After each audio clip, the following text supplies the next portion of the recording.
नमस्कार। इन खबर में आपका स्वागत है।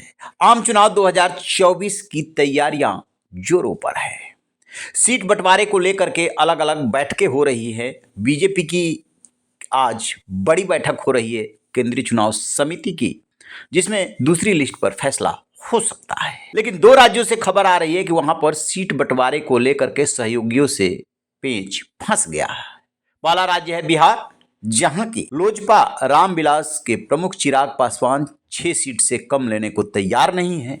और दूसरा राज्य है महाराष्ट्र, जहां पर दो भागीदार हैं बीजेपी के साथ, एकनाथ शिंदे और अजीत पवार। बीजेपी वहां पर 32 से 35 सीटों पर लड़ना चाहती है। सीटों की संख्या है 48 और अजीत पवार को 4 और 10 से 12 एकनाथ शिंदे को दे करके अपना वर्चस्व कायम करना चाहती है। इसी को लेकर के सहयोगियों ने कर दिया है विरोध।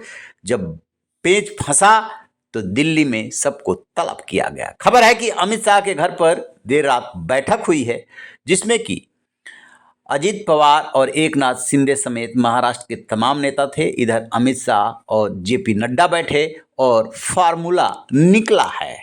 यदि इसको लेकर के सहयोगियों को दिक्कत नहीं हुई तो 3 से 4 सीटें अजीत पवार यानी कि राष्ट्रवादी कांग्रेस पार्टी को मिल सकती है, जबकि 10 से 12 एकनाथ शिंदे गुट को और बाकी सीटों पर बीजेपी चुनाव लड़ेगी। कुछ सीटों की अदला बदली भी हो सकती है। एक पेज फंसा हुआ है कि बीजेपी चाहती है कि इनके कुछ उम्मीदवार उन्हीं के चुनाव चिन्ह यानी कि कमल पर लड़े, जो कि सहयोगियों को स्वीकार नहीं है। आपको बता दें कि उप मुख्यमंत्री और बीजेपी नेता देवेंद्र फडणवीस और शिंदे गुट के नेताओं के बीच जुबानी जंग भी हुई। शिंदे गुट के नेता संजय सिरसाट ने फडणवीस को जवाब दिया है।